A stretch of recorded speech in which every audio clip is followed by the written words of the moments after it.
Hello, I'm Bill Gates, chairman of Microsoft.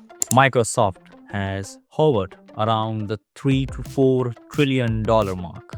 And it's not because they build the best AI. All right, hey co-pilot, it's Satya Nadella here with Steve Ballmer and Bill Gates. Act as a high-energy, engaging interviewer as we celebrate Microsoft's first 50 years and kick off our 51st year. While everyone else is fighting to build smarter models, Microsoft built the financial system around AI. I don't want my brain to stop working. This channel doesn't explain technology. We explain who profits from it. In this video, I will show you the 3 money modes that let Microsoft profit no matter who wins the AI race.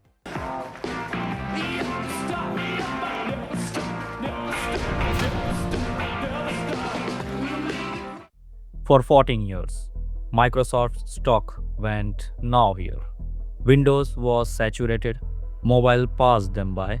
Wall Street called them a legacy tech company. Then Satya Nadella became CEO, and he made a bet that seemed crazy. Abandon Windows, build cloud infrastructure instead. Microsoft started pouring billions into Azure, their cloud platform, not to run Office, to rent computing power to everyone else. In fiscal 2024, Microsoft spent $55.7 billion on infrastructure, data centers, specialized chips, and networking equipment. You show me a pay stub for $72,000 on it, I quit my job right now and I work for you. Then November 2022, ChatGPT launched. 1 million users in 5 days, 100 millions in 2 months. Every company on earth suddenly needed AI, and every AI company suddenly needed massive computing infrastructure. Microsoft had already invested $13 billion in OpenAI. They had exclusive cloud provider rights. The market went wild. In fiscal 2025, Microsoft reported $281.7 billion in revenue, with cloud and AI driving strong growth. The market valuation climbed past $4 trillion. But here's what Nadella understood. Microsoft didn't need to compete on AI quality, they need to control where the money flows. So here is the 3 strategic choke points, generating billions, each nearly impossible to bypass. $55.7 billion, that's Microsoft infrastructure spent in fiscal 2024. More than Ford Motor Company is worth spent in 1 year. Microsoft makes more profit from renting AI infrastructure than most AI startups will ever raise in funding. Here's how the trap works. You build an AI product, you need to serve 10,000 users. That requires about $500,000 per month in computing power. You have 3 choices. Microsoft has spent a decade making Azure the easiest option for AI. One-click access to ChatGPT-4, pre-built AI tools, enterprise security, everything designed to make Azure the default choice. And I'm excited to share that now the agent service is generally available.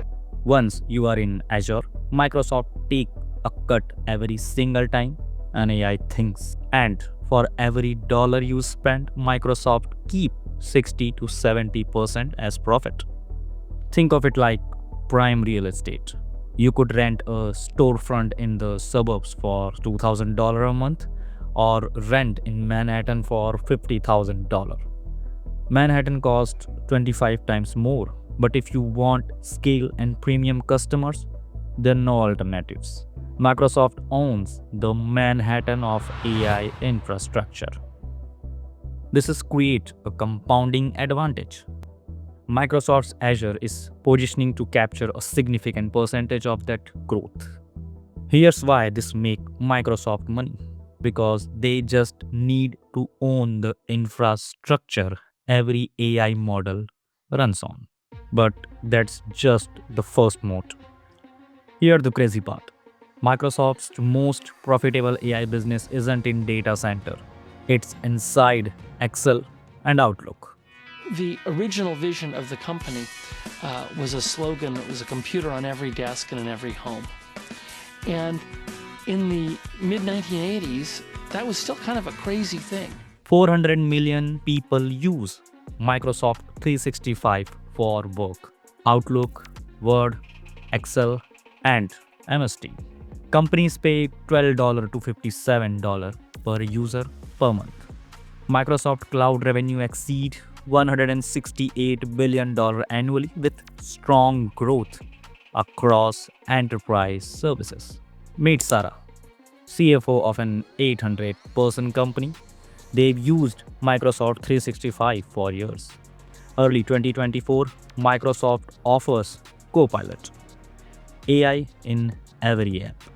$30 per user per month extra.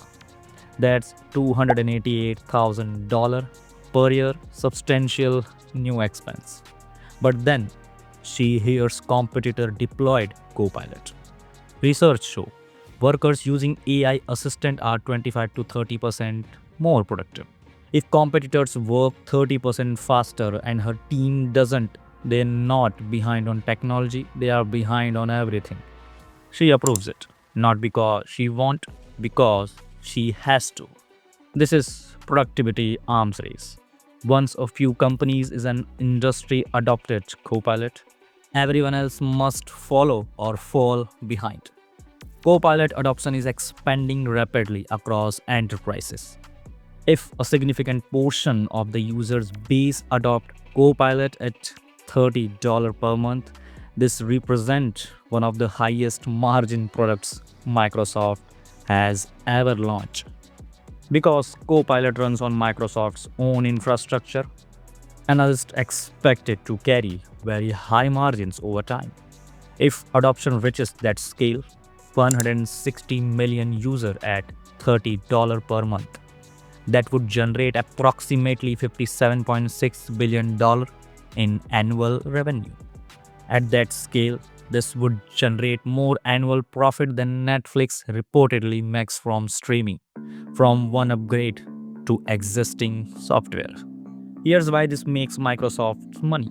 They already have relationship with every Fortune 500 company. Copilot isn't a new product to sell. It's upgrade to software companies can't operate without. An IT admin can enable it company-wide with one click. Zero friction, maximum adoption. But the first two modes are about revenue. The third is about permanent competitive advantage. If he were Edison, he'd be less dangerous. Can I just ask you one more question? Will the real Bill Gates please stand up? Inside Microsoft's ecosystem sits the most valuable enterprise data on earth. 10 years of email, thousands of document financial models across 400 million users, that's billions of documents, trillions of data points showing exactly how businesses operate. Google and Meta can't access it, but Microsoft's Copilot can because it lives inside Microsoft 365 where the data already exists. Here is the James. He runs marketing at a software company. They've used Microsoft 365 for years. They deployed Copilot in early 2024. First 3 months, Copilot was helpful but generic. But after 6 months, something changed. Copilot started writing in their company's exact voice. It knew their products, customers, past campaigns without being told. His team created content 35% faster, but more importantly, quality was better because Copilot understood context. Then a startup launch, a computing tool, better technology, half the cost. James run the numbers. Switching would save $40,000 per year, but switching meant starting from zero. That new tool didn't have 6 years of company knowledge. It would take years to catch up. He stayed with Copilot, no because it was better technology, because switching costs were too high. They weren't locked in by contract. They were logged in by their own data. And this is the data flywheel. Companies use Copilot, employees generate data. Microsoft makes Copilot smarter for this specific company. Better performance drive more usage create more data. The cycle accelerates. Every day, Copilot gets better at serving that company. And the longer companies stay, the harder escape becomes. And you all know every day switching cost rises. Competitors can't replicate this. They can't access the data, they're always starting from zero. This mode doesn't just exist, it gets deeper every single day. If you're good at something, never do it for free. How much you want? Half. Is this invincible? No. Regulators are investigating. Enterprise customers are building multi-cloud strategies. And history teaches us no technology modes last forever. But right now, Microsoft has achieved something rare. A structural economic position in the most important technology platform of the next decade. This channel breaks down how the world's biggest companies actually make money beyond headline and hype. If that's what you are looking for, hit subscribe button. And wait, if you want to understand how Amazon is actually building their next trillion, that video is on screen now. I will see you there. Is it true that you can leap over a chair from a standing position? It depends on the size of the chair, but this chair, probably so. Will you do it? Yeah, I don't know with the microphone on if it's doable. Watch the light, okay? I'll cheat a little bit. Yes!